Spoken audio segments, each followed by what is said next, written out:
Right, I'm going to listen to Childish Gambino, Bando Stone and the New World in the pub. Okay, so Childish Gambino, it's like being in a relationship where everything should be right but something's wrong. Fell in love with Camp when it came out, what was that, 15 years ago, because I thought he was hardcore rap boy. I considered tattoos of this man, but then it all went so too pop to me anyway. But fine, make some money, no issue at all, but it just wasn't the love there anymore. And it wasn't a messy divorce, but when Ativista came out earlier on this year, I just thought that's it. But then this comes out and it's a whole lot better. 8 out of 10. Track 1, Hearts Were Meant to Fly. Like every breakup, the next time you see your ex, they look fabulous. I split up with Childish Gambino when he went too poppy, but this song is absolutely back to Camp, back to when he was cool in my eyes. And whatever comes after this, I've sort of forgiven him already, and we're going to be friends forever. 9 out of 10. Cracker of a start. Although strangely, when played in the pub, it's slightly intrusive. There's only 3 of us in, but it feels slightly intrusive. Perhaps a little bit too much. Still 9 out of 10 though. Home listening, not for the DJ. Then track 2, Lithonia. So after the hardcore that is the first track, we're in pop world, we're in pop sensibility again, and it really is the poppiest of the most pop. You can hear this on walkabout dance floors all around big cities in Europe just after Killers. It's almost a piss take, but I get it and I forgive him. He's not Kendrick and he's not JPEG Mafia. He can make pop music, and if it brings people in to listen to the harder stuff, then so be it. It's a pop record of really, really good quality. Go with it, stop being such a musical snob. 8 out of 10. Track 3, Survive, featuring Chloe. Never heard of it, sorry. It's somewhere between the pop and the rap. It's got a nice little keyboard sound that reminds me of Michael Jackson Off the Wall era. Certainly not offensive, but not overly memorable either. 6 out of 10. And track 4, Steps Back, all very Frank Ocean indeed. I can't deny his singing voice is absolutely immense. And when you look at the 4 tracks that have been on this album so far, there's like 4 different singers.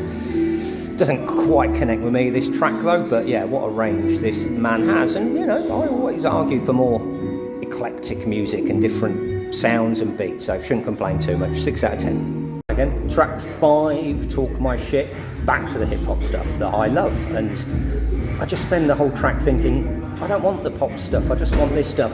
He should have released 2 different albums, 1 hip hop and 1 pop. He released 2 albums this year.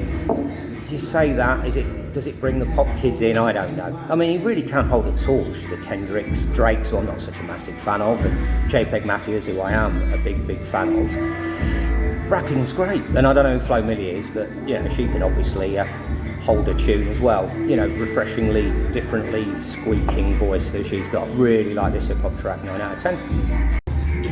Track 6, Got to Be. That's the other thing about Childish Gambino. You think you're going one way and then he just takes you in another. I thought, here we go, another bloody auto-tuned slow one, but then this Prodigy sample kicks in, and I don't care what you play that in. Bing Crosby Magic Moments, it's going to make it sound better. This is needed on any dance floor. The first real one that I think I can play that as a DJ and absolutely get away with that. Probably followed by the Prodigy. I'm pretty obvious when it comes to stuff like that. We need pop music, especially when it's this good. Don't judge, try to understand. He does pop as well. 9 out of 10. Track 7, Real Love. I think it was this track I understood, but I need to forgive Childish Gambino. He does pop so well. This is Katy Perry in her absolute pomp, and it comes after that Prodigy sample bit of hip hop madness. Don't judge, try to understand. That's all you can do. It's an amazing pop song, and just enjoy it. Doesn't matter who it's by. It's just absolutely spot on. 9 out of 10. Track 8, In the Night.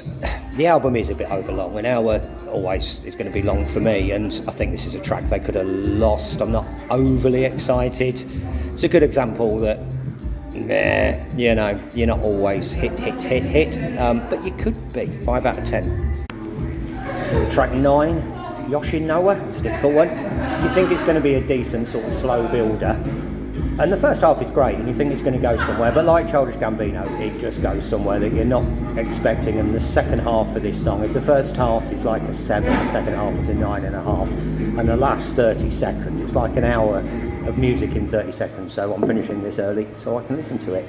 8 out of 10. Track 10, Can You Feel Me? Pleasant and interesting a cappella for 30 seconds. You wonder where it's going, and it turns into a very happy, lovely piece of music that feels like a family secret that we're allowed to be in briefly. Some lovely harmonies and some singing of the alphabet in the background for some reason. Who knows why? Who cares? It works. 8 out of 10. Track 11, No Excuses, featuring Ludwig Göransson. I guess it's quite ballsy to throw in a 7 minutes channeling your inner Sade, which we all have. But it's 7 minutes long, it's mellow, and I don't think it's got a part in this album. It's it's got that Thundercat feel, but as I say, the album is slightly too overlong, and to me, not needed. Saxophone adds a little bit, as you know, do the strings and the drum break, but the last 2 minutes are great, the rest of it could have done without, but still, 8 out of 10. Track 12, Cruisin, featuring Yeats. Yeats, another artist that I've been on a journey with him.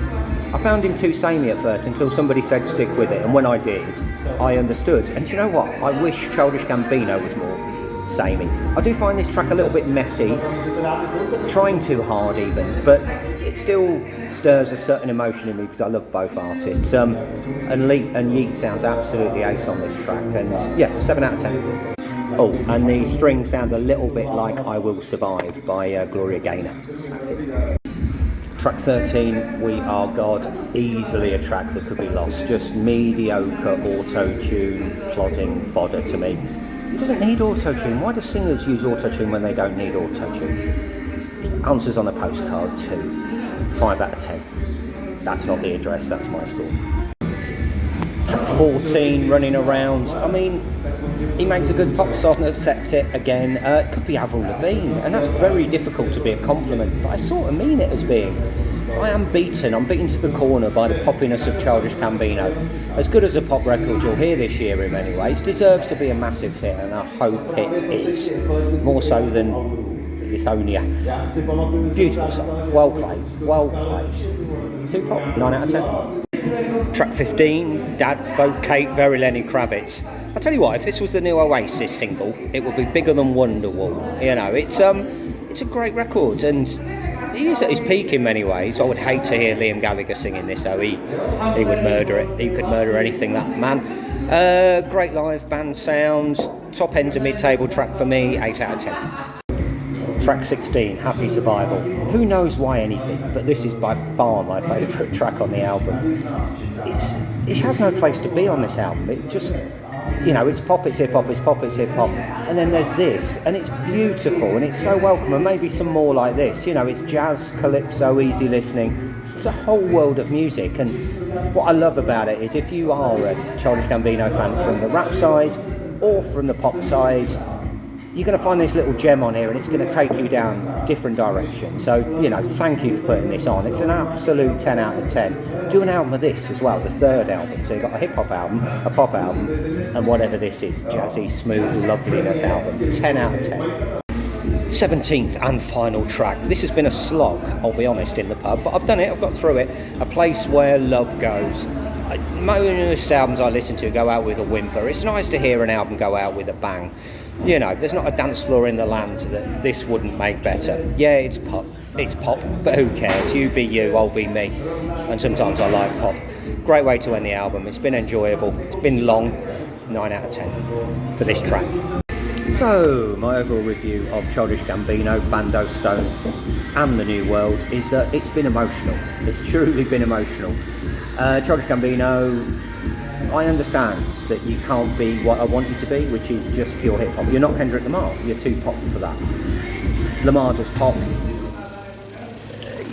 Childish Gambino does it better because he can really get to the masses, and if he can get people into his hip-hop and that lovely bit of smooth jazz or world music that's track 16, if you can throw people towards in different directions, then it's worth it. I would like to hear them separately. It does frustrate me to go from headbanging full-on hip-hop into pop loveliness. It does annoy me a bit. I want to see keep that same mood, but do you know what? I understand. We're never going to be, you know, best mates forever, but you'll always be a good mate. So yeah, absolutely. Thank you. Welcome back. 8 out of 10.